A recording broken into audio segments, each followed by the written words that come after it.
hoje que vai ser dividido em duas partes. Cá, por que vai ser dividido em duas partes? Qual é a necessidade de dividir este vídeo em duas partes? É porque ele vai ficar muito longo se eu falar tudo. Como eu falo demais, eu vou dividir ele. Como eu decidi fazer o caminho de Santiago da Compostela, como eu fiz esse caminho, como eu me guiei, se eu me perdi, se eu não me perdi, como eu resolvi quando eu me perdi. O outro vídeo vai ser sobre o que eu precisei todos esses dias de verdade, se eu levei alguma coisa desnecessária ou não, que é importante, porque se você vai fazer um caminho tipo de mais de 100 km andando, a melhor coisa que você vai querer na sua vida é levar uma mochila com menos coisas possível e super leve, não é verdade? Ora, gente!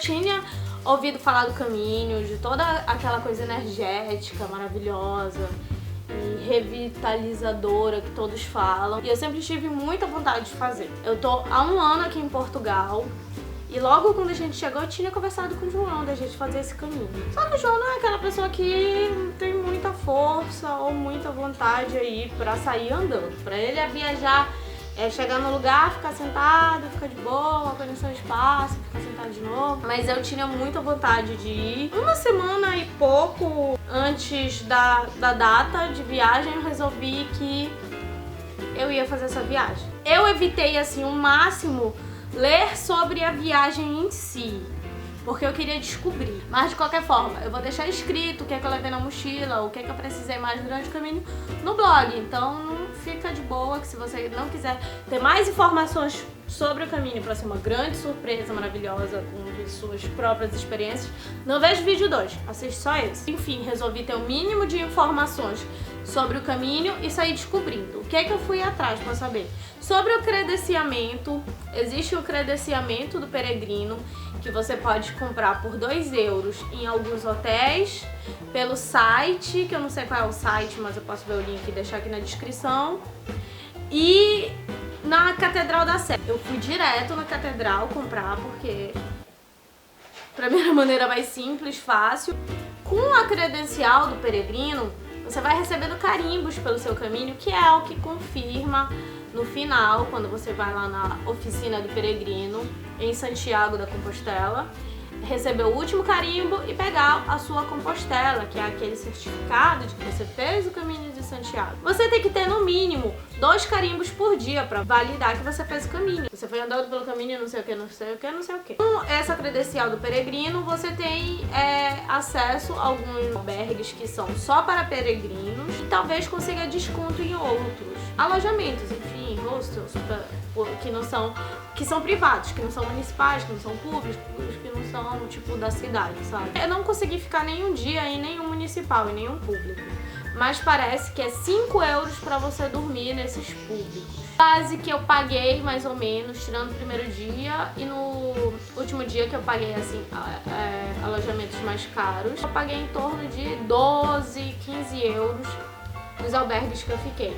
Na primeira noite que eu fui pra Valença, como eu já cheguei muito tarde em Valença, cheguei 10 da noite em Valença, eu fui direto pra um hotel, 1 estrela, e paguei 25 euros, mas teve direito a café da manhã, e eu tava em um quarto privado só pra mim, com banheiro e uma cama, enfim, só pra mim. Nos outros albergues eu dividia quartos com no mínimo 4 pessoas. Todos esses lugares que eu sempre fiquei com pessoas que estavam fazendo caminho, nunca fiquei em lugares assim que tipo, as pessoas estão viajando.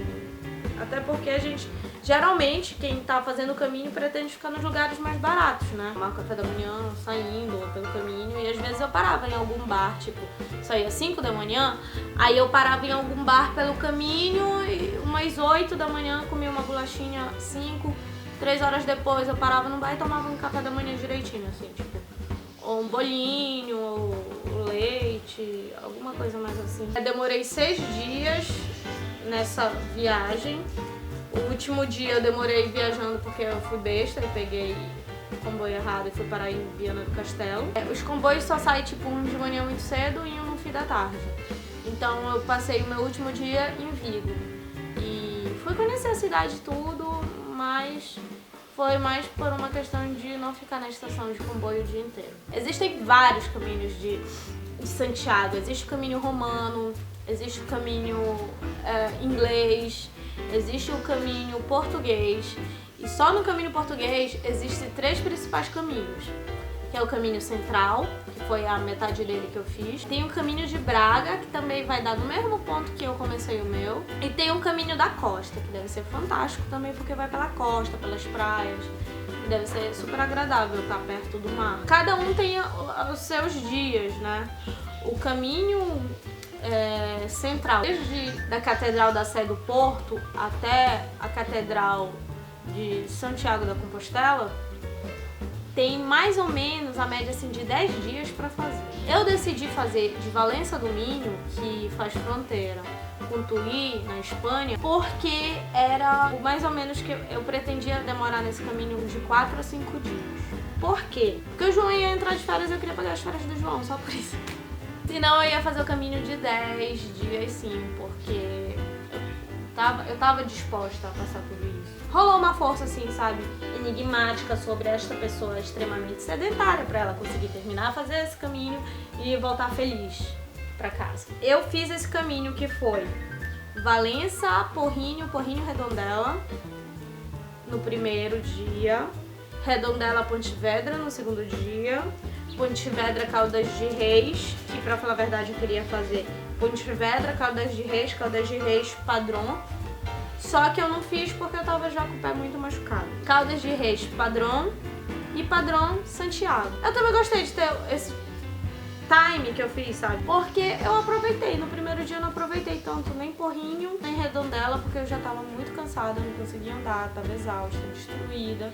Eu só queria comer e dormir. Eu acho que é importante isso também, né? Tu trocar essa energia pelo caminho que tu tá passando, conhecer as coisas, tu conhece histórias em relação à cidade, que se tu passar rápido pela essa cidade, tu nunca vai absorver. Assim, tu também faz reflexões, aprende coisas, conhece pessoas. É legal ter essa troca mútua, né? De você tá se doando pelo caminho e o caminho tá te dando coisas que você precisa absorver. Foi esse o caminho que eu fiz. A partir de Valência, o primeiro lugar que eu cheguei eu não tinha noção nenhuma de onde começavam as setas. Então eu perguntei na recepção. O recepcionista me deu um mapinha de onde começava o caminho em Valença, e que era na La Fortaleza. A partir de lá que eu comecei a seguir as setas amarelas, ótimo, não tem como se perder. No início tu fica meio inseguro, achando que tu nunca vai achar as setas amarelas, mas elas vão aparecendo. O caminho também é muito intuitivo, né? Porque se tu tá seguindo uma reta, tu vai continuar naquela reta, tu vai conhecer as coisas ao redor. E quando tu tá saindo daquelas ruas, sempre vai ter uma seta. Então é sempre importante olhar pro chão, pras paredes, sempre vai ter uma seta em algum lugar quando não tiver em todos os cantos. E além disso, sempre vão estar pessoas também te dizendo, é pra lá, é não sei o que, vai em frente, vai pro lado, arriba, e vão estar te ajudando também. É muito legal porque todos os lugares que tu vai passando, pelo menos a partir de Porto, como eu conversei com o Xavi, que era um professor de História da Língua, que também estava fazendo o caminho desde Lisboa e estava há 24 dias de caminhada quando eu conheci ele em Padrão. Ele falou que de Lisboa até Porto foi um pouco mais complicado, foi um pouco mais difícil, porque nem as pessoas ainda estão tão acostumadas com o caminho, porque o caminho de Lisboa tem bem menos tempo do que os outros, né? É sempre setas amarelas e vieiras, que são umas conchas. Eu vou pegar já. Vieira é isso daqui. É uma concha com a espada de Santiago. E tem muitos no caminho placas assim com vieiras apontadas. Geralmente os caminhos são para onde tem os raios. A gente primeiro pensa que é um sol, depois a gente percebe que tem tanta concha pelo caminho que você acaba percebendo que é o símbolo praticamente do caminho de Santiago. Eu usei essa daqui pendurada na minha mochila, que serve também como um signo, né, de reconhecer peregrinos.